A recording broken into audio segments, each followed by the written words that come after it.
Hi Art2, Mrs. Price here. I'm going to be working on a pumpkin underpainting. There are my two little pumpkins. And I'm going to be using some burnt sienna. This is just watercolor because I don't think you guys have acrylic paint at home. If you have acrylic paint at home, you can use that. I'm using a piece of watercolor paper. I have my paper towel here, and I have my cup of water. So I'm just gonna put my phone on top of the Sesame Street brownstone because I do not have a document camera, so I'm sorry about how crazy this is gonna look. All right, there we go. And that's what, this is the Sesame Street house. So what I'm going to do is kind of go take the same approach that I took with the acrylic paint when I did the underpainting. You don't have to do a pumpkin. I just really love pumpkins, and my kids and I actually grew these, so I thought it might be fun to try and paint them. So I'm going to make myself a really light wash. I'm just using a paper plate because my palettes are all super grungy looking right now. So if your palette's a little grungy and you just want to get going, a paper plate will work. So I want this really light. And I'm going to do the same thing that we did with our underpainting on our canvas. So I didn't even draw this first. I'm just going to look at it. This is just practice. And this is even a little bit dark. But Pierce, I think that when we were in class, we talked about holding your paintbrush and how you can either choke up on it and get a death grip if you have like really tiny details, but if you're doing something that's sketching with paint like this underpainting, you want to back up a little bit and then you'll get a little bit more movement in your wrist. I know the way my camera is going, it's hard for me to see all of that.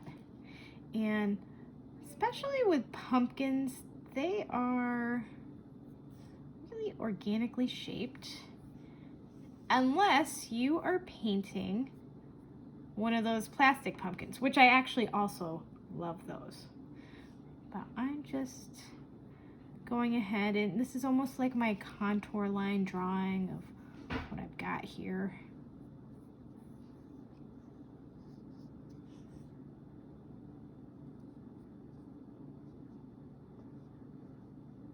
And I'm going to layer this up, but right now I'm just trying to show some of the lines.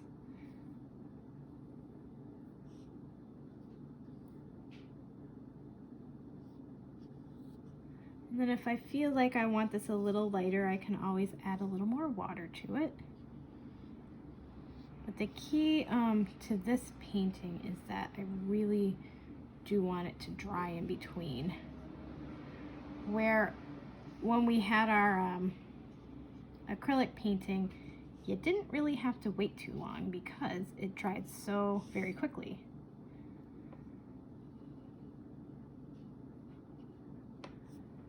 All right, and I will go ahead and do this one. So this, since it's a pretty thin coating of paint, I might not have to wait that long.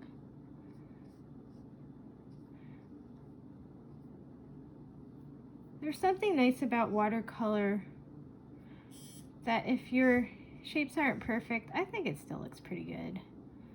So just kind of go with the flow, make some lines, try to paint what you see, and if you don't get it perfect, then that's all right. This is just like when you're sketching and you're practicing with your sketches. This is just sketching with paint, so no pressure here. The more you paint, the more you draw, the better you're going to get at it. And sometimes you're going to have stuff that looks really bad. And that's okay, because if we're not making mistakes, we can't learn. If you did everything perfectly, there wouldn't be a whole lot of learning going on there. So I know I'm certainly still learning so much.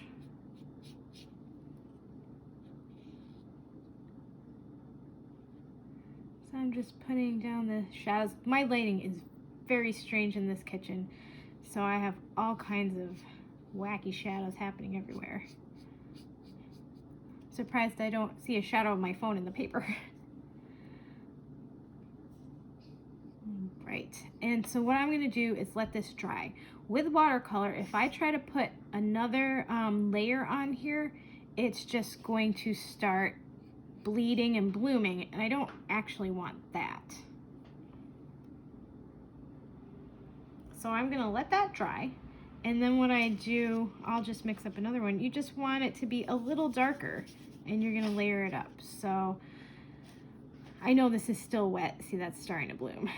But you would just go over the areas that are really dark. Of course, you do want to wait until that dries so you don't get that blooming. And remember, last year we learned about thirsty brush. So if you put down some color and you realize, oh, shucks, I put down too much. If you took a paper towel and tried to absorb that paint and water out, it's going to leave a white spot. So what you can do is dry off your brush the best you can, and then paint over your area, and your brush bristles will actually absorb some of that paint. And you can wash it off, blot it on your paper towel, and go ahead and take some of that out. So that's thirsty brush. For those of you who just have the pan of Crayola type watercolors, that is absolutely perfect for this. If you have paintbrushes at home, my personal favorite is the round brush because it holds a lot of water. It has a nice tip on it. Well, that's probably school calling us. And I think it's a great all-purpose brush. So you guys can use whatever brush you want. All right, I'll catch you later and have a great day. Bye.